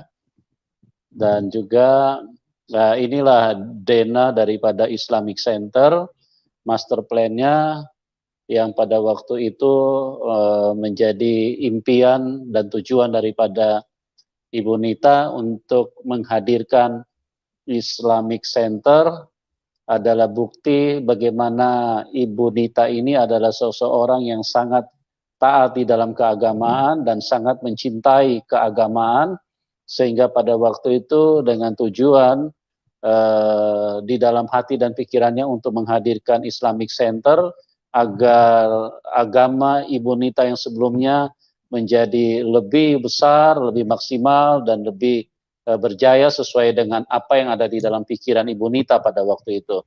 Ya, ini denanya juga, ya, kita bisa lihat di sini. Jadi semuanya jelas. Nah, ini billing. Masjid, hospital. Ya, ini ya. Ini Ibu Nita apa aja nih, Bu? Ibu Oh iya, bisa lihat di layar, Bu? Bisa, sebentar. Mungkin bisa dijelaskan. Saya ada di sini, ini tentang, sebentar. Oh, ini bisa dibesarin. Coba dibesar. Tentang building, ya. Ada masjid di situ, ada masjid, ada hospital, ada office kompleks, ada hall, multifunction room, karena pada saat itu ada padepokan kayak apa ya, paguyuban seperti itu, padepokan. Ada dormitory, ada semacam asrama pesantren, ada all folks home untuk orang tua, apa ya, all folks home itu untuk panti jompo lah, seperti itu. Terus ada homestay juga, terus ada minimarket juga, terus ada house juga. House itu rumah itu di samping rumah saya ada rumah-rumah bagi orang-orang maaf yang tadinya Kristen jadi mu'alaf. Jadi saya siapkan rumah-rumah karena sebelum saya jadi pengikut Yesus, itu dulu saya ada beberapa orang Kristen yang saya paksa untuk jadi mu'alaf, dan saya berangkatkan umroh juga, ada yang saya nikahkan dengan orang Muslim juga. Tapi setelah itu saya menceritakan, puji Tuhan, mereka kembali lagi bahkan dengan suami dan istri mereka, bahkan dengan anak-anak mereka. Jadi habis dari sana bring lagi ke sini, dan saya minta maaf kepada mereka. Ini satu kesalahan yang sudah saya jalankan karena ketidaktahuan saya. Tapi setelah itu saya sangat mengasihi dan mari berjuang atas nama Kristus, hanya itu. Kita jadi laskar Kristus, ya. Jadi ada Ya, road drainage-nya, ada landscape-nya di situ baik. semuanya. Bahkan budget ada situ. Ya. Oke, ini Itu kalau ini apa ini Bu Nita? denah untuk pembangunannya. Terus area-areanya ada. Di situ areanya. Oke. Untuk publik, semi publik. Kalau yang coklat itu untuk publik. Kalau yang biru, yang semi publik itu untuk masjid dan homestay. Sama untuk orang tua panti jompo. Terus untuk private itu home untuk orang yang mualaf pada saat itu. Ya. Ya, ya. Jadi semuanya sudah dirancang dengan sangat baik ya pada waktu itu. Cuma Ya, Tuhan punya rancangan kehendak manusia lain bukan terhadap Ibu rancangan Nita. Tuhan. Ya. Seperti itu. Iya. Oke. Itu Kalau yang ini apa nih, Bu? Oh iya, peletakan apa? itu. Fondasi ya, foundation. Peletakan batu pertama waktu itu, sebentar. Nah, project sheet-nya. Jadi zona konsepnya, terus sirkulasi konsep, landscape, karena master plan ini saya bawa ke Middle East ya, ke Uni Emirat Arab untuk promosi gitu, karena ini seperti jualan. Untuk bentuk ini saja satu buku gini itu pada tahun 2002 itu harganya 32 juta ini. Dan saya membayar arsitek itu sekitar 2 miliar pada saat itu. Kan beda. Saya kontrak dengan dokter-dokter untuk Mars ya, manajemen anggaran rumah sakit itu untuk manajemen rumah sakit. Terus di sini nah itu contoh-contohnya kami mengadopsi masjid dari Middle East dan kami gabung-gabungkan menjadi sesuatu masjid yang luar biasa menurut manusia. Menurut saya pada saat itu. Iya, iya. Betul. Iya, jadi unik ya Bu ya rancangan. Ya. Ya, luar biasa ya. Jadi untuk gambarnya saja 32 juta, arsiteknya untuk aja 2 miliar saya bayar. Arsiteknya 2 miliar. Jadi ini proyek yang sangat besar pada waktu itu. Dan mungkin pada waktu itu menjadi kebanggaan sangat dari Ibu Nita karena ya pada saya waktu itu ya. berkeinginan khususnya Jawa Barat itu ingin semuanya orang Muslim. Semuanya orang Muslim. Karena saya tidak suka Kristen, saya benci dengan Yesus pada saat itu. Jadi saya menggebu-gebu jadi Islamic Center terbesar seperti itu, manusia. Seperti itu, Pak. Nah, ini work schedule untuk building, infrastruktur dan landscape itu sudah sempurna, semuanya sudah sempurna.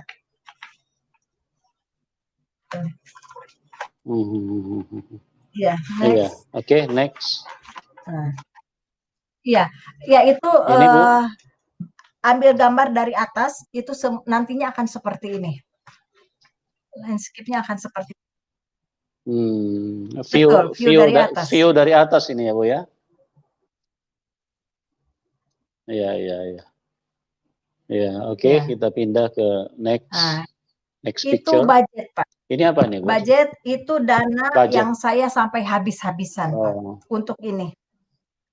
Cukup besar. Di situ ada angka tertulis dan ini resmi, ada sampai cash flow.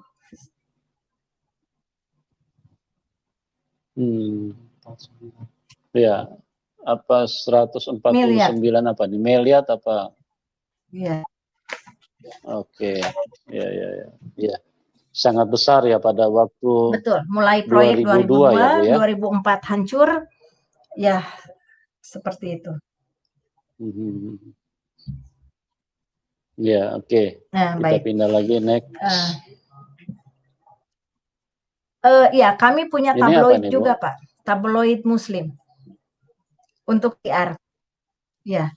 Jadi untuk siar terus kadang ada hal-hal yang apa ya, seperti inilah apa ya yang terbaik saat itu gitu. Seperti itu. Ya. Ya, jadi programnya Betul, dituangkan ke dalam betul. tabloid ya Bu ya. Ya, ini rencana pekerjaan work betul. schedule. Oke. Ya, Iya, mungkin sudah selesai ya Bu. nah, Oke, iya, silakan Bu. saudara Masih yang mau terkasih, diteruskan, itulah silakan. sekelumit proyek saya malam hari ini. Saya menyampaikan begitu luar biasa bagaimana Tuhan Yesus berkarya dalam kehidupan saya. Saya akan lanjutkan jika saudara masih ingin mendengar kesaksian saya bagaimana. Untuk tim masih bersedia, saya akan melanjutkan episode selanjutnya biar malam ini kami tuntaskan. Oke, silakan Ibu, silakan. Saudara yang Silakan dilanjutkan. Terima kasih waktunya. Saya akan melanjutkan babak baru setelah saya menerima Kristus dan setelah saya dibaptis. Saya saat itu sudah mulai pelayanan. Saya sudah memahami pelayanan, saya diundang ke sana, ke sini. Tidak sulit bagi seorang ustazah, tidak sulit bagi seorang ibu haji untuk berbicara. Karena dulu juga tukang ngomong, sekarang disuruh ngomong. Cuman beda jubah aja, ganti jubah, sekarang yang ini. Dulu yang ini, sekarang yang ini. Tapi untuk konsep kehidupan, bagaimana saya lebih mencintai sesama, saya lebih peduli kepada sesama, saya lebih ingin menyelamatkan jiwa sebanyak-banyaknya, sebagaimana Tuhan Yesus menyelamatkan saya dan anak-anak. Saudara, semakin besar, itu kejadian kan bertahun-tahun. Saya menghadapi ini bertahun-tahun, terus dengan penuh kesabaran dan air mata dan berjuang. Bagaimana cara Tuhan mendidik saya juga bukan dengan hal yang mudah, dengan hal yang instan. Kadang dihajar juga, kadang diajar juga, kadang disayang juga, dijewer juga, sampai akhirnya saya harus menyekolahkan anak-anak. Saya selalu ada cara Tuhan bisa menyelesaikan pendidikan anak-anak. Saya sampai anak-anak kan semakin besar, ada SMP, SD, SMA, udah berentet seperti itu, 3 anak. Saya hanya begini, Tuhan, saya hanya pelayan Tuhan, saya jualan juga udah nggak seberapa, tapi bagaimana saya bisa menyekolahkan anak saya, Tuhan? Saya tidak punya uang. Yang nanya sekolah ini jutaan, yang nanya ini jutaan, SPP-nya berapa, transportnya berapa, sementara saya juga masih ngontrak. Bagaimana ini Tuhan? Saya tidak sanggup menyekolahkan anak saya.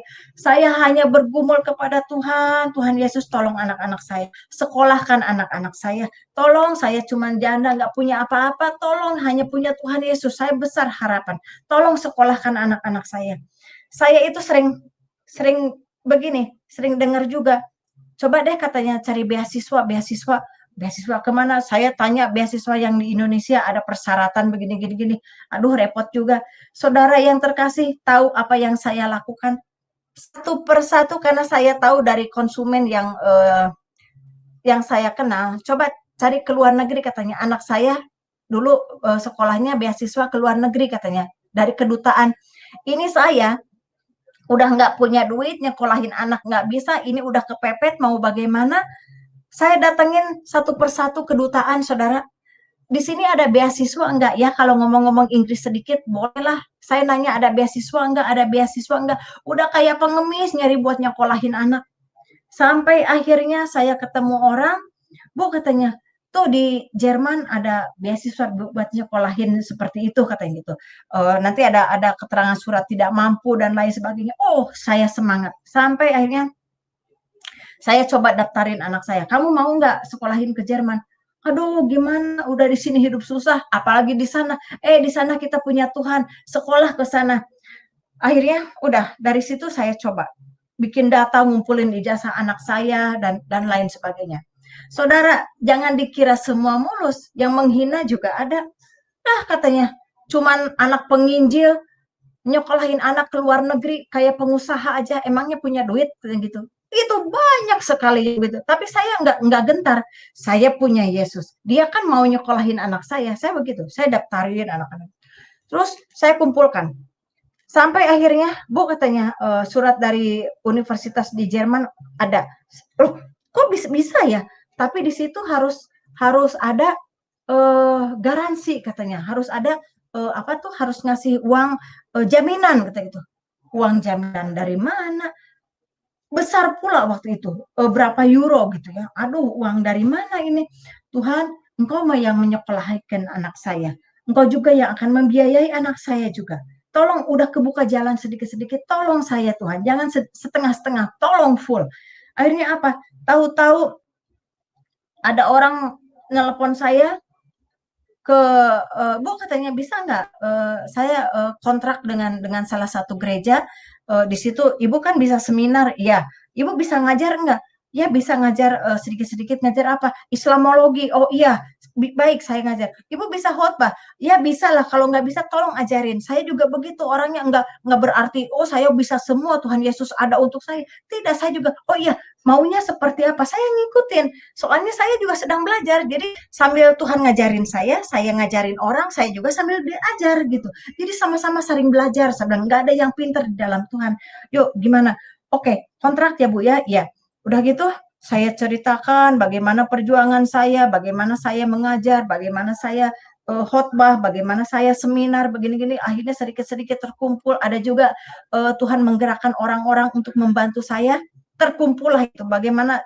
sebuah gereja juga bisa membantu saya oke Bu katanya ada sekian kumpulin yang penting anak ibu sekolah terus tiketnya bagaimana doa lagi aja saya doa lagi saudara udah terkumpul udah dikirim tuh ke Dutch Bank karena harus anaknya masih di Indonesia uangnya harus dikirim ke Jerman sebagai jaminan terus udah gitu aduh gimana lagi itu kali bule di kedutaan Jerman kalau lihat saya udah sebel kali ini si ibu datang lagi tapi saya kekeh saya datang sampai akhirnya aduh ini udah clear di Jerman berangkatnya bagaimana, tiketnya bagaimana. Doa lagi, saya bilang ke anak, ayo kita sama-sama bergandengan tangan, berdoa lagi, udah berdoa. Sampai akhirnya saudara yang terkasih, anak saya berangkat ke Jerman. Akhirnya orang-orang bicara begini, kok bisa ya? Kok bisa katanya nyokolain anak? Tuhan yang menjadikan ini semua, bukan saya. Itu saya selalu kerap seperti ini, saudara. Dan satu hal lagi, saya punya kegiatan di samping saya khotbah, di samping seminar dan ngajar Islamologi juga saya ada kegiatan NGO. NGO itu aktivitas saya untuk lebih peduli. Karena saya begitu, saya kenal Yesus, kasih saya itu semakin besar. Saya tidak punya apa-apa, tapi saya punya pergerakan yang membantu orang-orang yang duafa, membantu orang-orang yang pernah jatuh, membantu anak-anak yang terlantar, membantu orang-orang yang membutuhkan pertolongan. Duit dari mana saya juga tidak punya. Tapi hasil dari saya khotbah, hasil dari pelayanan, saya kumpulkan sebagian untuk hidup, sebagian lagi untuk NGO saya namanya Love and Life. Dulu kan saya punya yayasan Alfat, Kemenangan. Sekarang Love and Life, antara cinta dan hidup. Jadi saya penuh cinta karena Tuhan Yesus mengajarkan saya lebih mencintai lagi. Dan saya berjalan untuk itu. Jadi kalau di agama saya yang dulu 2,5% untuk Tuhan, kalau saya enggak. Di Kristen 10% untuk Tuhan tidak. Saya 10% untuk saya, sisanya untuk kegiatan saya. Tuhan selalu menyertakan donatur-donatur bergantian. Kadang ada, kadang tidak ada. Kegiatan saya juga banyak. Saya lupa untuk memberikan kepada tim bagaimana kegiatan saya dan itulah karunia Tuhan kepada saya bagaimana di samping Tuhan menyelamatkan saya, Tuhan memelihara saya dan anak-anak. Satu lagi anak saya yang laki, habis sekolah. Saya nggak sanggup lagi, karena setelah yang di Jerman, itu saya nggak ada biaya lagi. Bagaimana nyokolahin anak saya yang SMA itu, yang laki, dari SMP ke SMA. Akhirnya apa? Saya punya kenalan. Oh katanya homeschooling aja. Homeschooling sambil ibu cari beasiswa lagi. Oh begitu baik. Anak saya daftarkan homeschooling. Terus saya mencari lagi biasa ke kedutaan nyari lagi beasiswa. Kali saya bukan yang pakai jaminan, saya udah nggak punya duit, udah nggak mau lagi berbicara tentang uang untuk nyekolahin anak. Akhirnya saya dapat dari kedutaan Rusia tanpa jaminan uang. Yang penting nilai bagus, anak saya juga puji Tuhan, pinter-pinter. Saya gembleng juga luar biasa. Ayo, kamu berjuang. Ini Rusia tidak ada uang jaminan. Kamu harus sekolah ke sana. Anak saya yang laki bengong aja. Waktu itu umur masih 16 tahun, saudara. Saya suruh pergi ke Rusia. Coba, ini ibu gila apa? Tapi saya yakin Tuhan akan menyertai anak saya. Dia punya rencana untuk anak saya. Dan ini kesempatan. Kamu tidak boleh menolak. Kita bergumul, kita doa puasa, kita sama-sama berjuang. Akhirnya dengan caranya Tuhan, tanpa jaminan dia berangkat ke Rusia. Ada juga seseorang pengusaha yang menolong bisa memberangkatkan dia dengan tiketnya, dengan segala bekalnya, pokoknya didandanin lah itu anak, karena saya juga harus, oh di Rusia tuh dingin, waduh harus beli baju-baju dingin dari mana, akhirnya dilengkapin lah, berangkatlah itu ke Rusia, umur belum sampai genap 17 tahun, berjuang, puji Tuhan sudah lulus master sekarang, IT, bahkan sudah bekerja di perusahaan Rusia juga. Itu cara Tuhan memelihara anak saya yang kedua. Yang ke-1 di Jerman sudah menikah, sudah punya anak 1. Yang ketiga, Tuhan titipkan yang luar biasa untuk saya. Ini 1 anak memang yang spesial untuk saya. Saya harus hidup dengan dia seumur hidupnya dia. Tapi saya percaya suatu saat Tuhan memberikan keajaiban. Tuhan akan memulihkan anak saya yang ketiga ini. Usianya sekarang 23 tahun. Tapi dengan kondisi seperti umur 4 tahun, kadang berpikir seperti anak-anak, ya saya seperti punya balita aja sampai hari ini. Tapi saya sangat mencintai dia. Saudara saya juga kakaknya yang di Jerman, di Rusia juga sangat mencintai. Dan satu hal lagi, bagaimana Tuhan menyatakan kebesarannya pada saat anak saya yang keempat. Saudara masih ingat cerita saya di awal, bagaimana anak saya yang keempat tertinggal di keluarga saya pada saat saya tanda tangan di pengadilan syariah, bagaimana dia tertinggal dan ditahan sama keluarga saya. Saya tidak bisa bertemu dengan anak saya itu bertahun-tahun, tidak ada komunikasi, bahkan saya, mohon maaf, salah satu televisi Kristen membantu saya untuk datang ke Garut.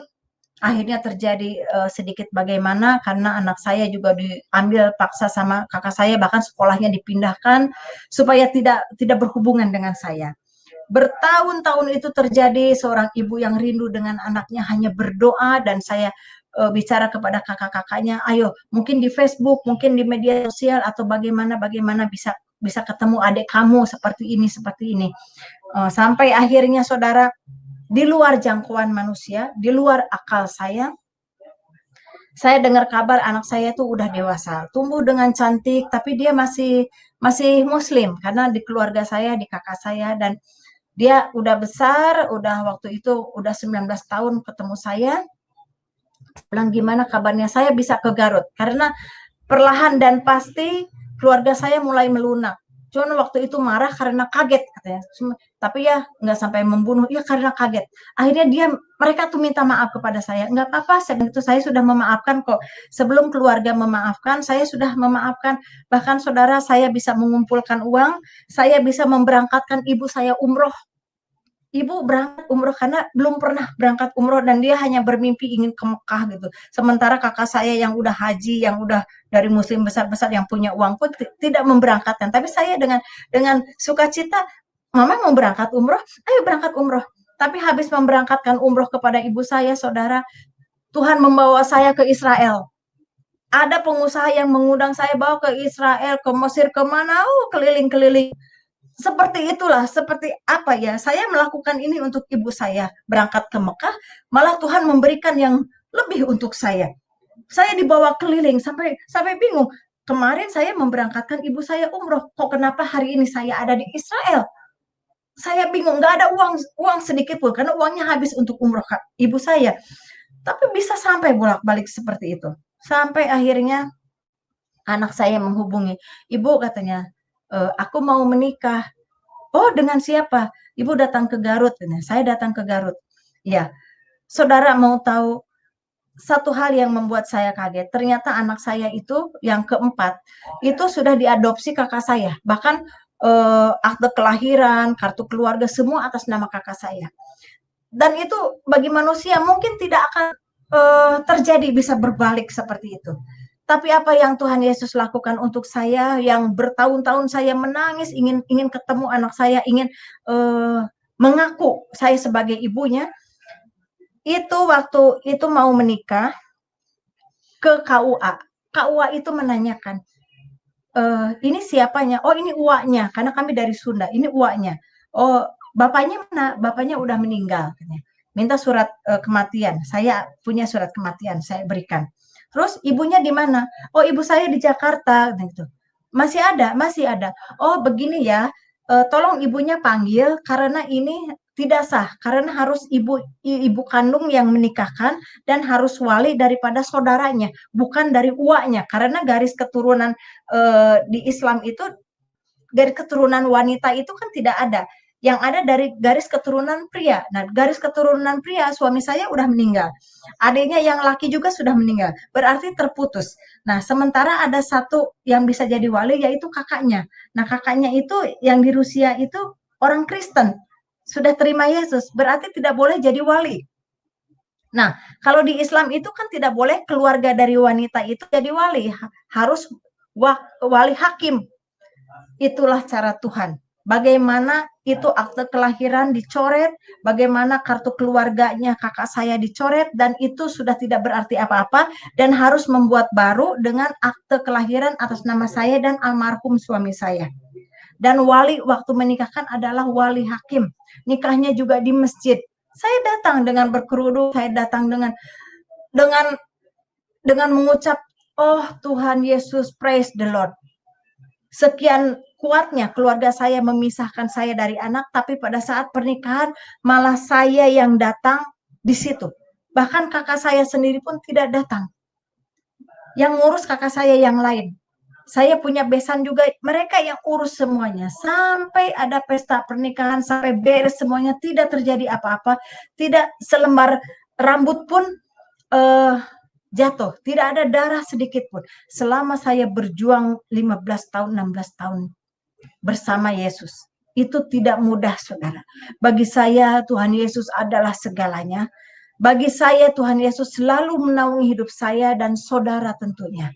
Saya rindu suatu saat banyak lagi jiwa-jiwa yang bisa Tuhan jangkau, yang bisa Tuhan selamatkan, dan kita sama-sama saling mengasihi, saling berbagi berkat, bagaimana kedaulatan Tuhan Yesus berdaulat atas hidup kita, berdaulat atas bumi ini, menciptakan satu kebaikan, menciptakan satu keharmonisan, kita saling menghargai antara sesama.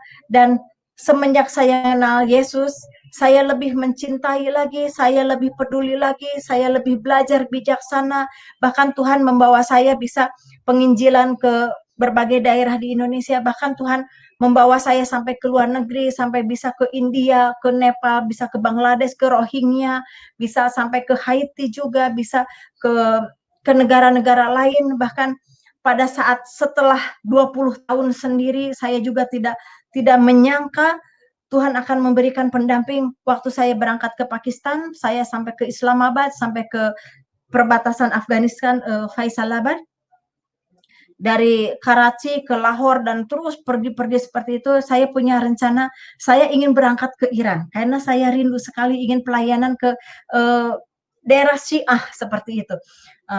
Saya baca di situ kan ada cerita tentang Esther ya, di sana tuh ada makamnya, ada Cyrus di sana, Kuros di sana. Saya tuh pingin ke sana, pingin tahu Iran seperti apa. Di samping NGO juga saya ke sana. Salah satu pastor di Pakistan tuh memperkenalkan, biasalah saya kan penginjil juga bukan orang kaya. Untuk berangkat aja harus ngumpul-ngumpulin, baru bisa berangkat dengan sebatas-batasnya. Yang penting Injil Tuhan bisa disampaikan. Apapun yang terjadi, tapi puji Tuhan selalu ada lawatan, selalu ada Tuhan menjaga saya.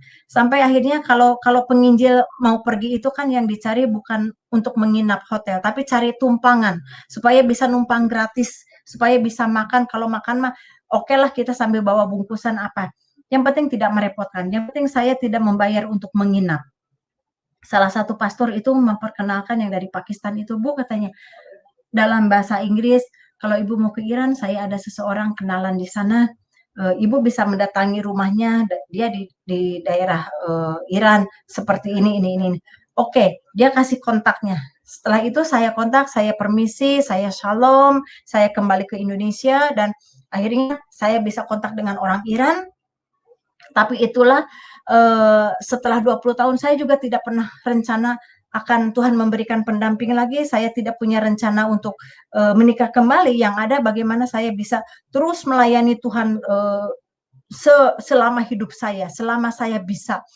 Sampai akhirnya Tuhan memberikan yang luar biasa, pendamping yang luar biasa, yang begitu mencintai Yesus. Dia dari si A, dia dari Iran, dan kami sama-sama melayani Tuhan. Sampai hari ini dia datang ke Indonesia juga bukan hal yang mudah. Kami berjuang sama-sama dengan, saya bilang kita berdoa sama-sama dengan kekuatan doa dan dengkul, kita sujud di kaki Tuhan. Apa yang akan Tuhan rencanakan bagi kami berdua, anak-anak kami bisa menyatu, bisa menerima kami, dan kami berjuang dengan sedikit-sedikit dengan apa yang bisa kami lakukan. Meskipun waktu itu kami punya rencana mau pelayanan ke migran, ke refugi ya, tapi ternyata keburu corona. Jadi sebelum dapat pekerjaan Tuhan sudah izinkan ini terjadi, dan saya berjuang hanya berdoa untuk saling mengenal, dan kami tidak letih untuk ayo kita melayani Tuhan, karena ini satu jiwa juga harus saya bimbing juga. Tuhan memberikan jiwa supaya bisa saling membimbing, saling menguatkan. Tuhan memberikan pendamping untuk saya supaya mensupport satu sama lain, dan saya terima kasih kepada Tuhan. Keluarganya juga di Iran bisa menerima saya, dan saya share link kepada mereka. Ternyata di Iran itu nggak bisa hal-hal seperti ini karena ada karena Iran kan di bawah sanksi ya, sanksi Amerika. Saya bilang nggak apa-apa, Tuhan pasti bisa melawat kita semua, kita bisa menyatukan dalam kasih-Nya. Dan saudara yang terkasih, ini sekelumit hidup saya. Kami saling mendoakan, saya mendoakan untuk pemirsa juga, untuk tim channel YouTube ini yang sudah memberikan waktunya kepada saya. Saya berbicara ini atas nama Tuhan, atas nama Roh Kudus, dan yang saya sampaikan benar adanya. Saya sampaikan hidup saya, realita. Saya terima kasih atas waktu yang Tuhan berikan kepada saya dan kepada Bapak Yusuf sebagai ownernya. Semoga channel YouTube ini bisa menjangkau jiwa, bisa saling menguatkan, dan saling bergandengan tangan, baik antar agama, antar bangsa, antar sesama, karena kami sangat mencintai semua, sangat mencintai suku dan bangsa. Kami NKRI, kami Indonesia, kami sangat mencintai semuanya, semua karena anugerah dari Tuhan. Terima kasih atas waktunya. Mungkin saya kembalikan kepada tim. Silahkan, apa yang harus saya lakukan. Baik, puji Tuhan. Tuhan Yesus sangat dahsyat ya. Begitu luar biasa.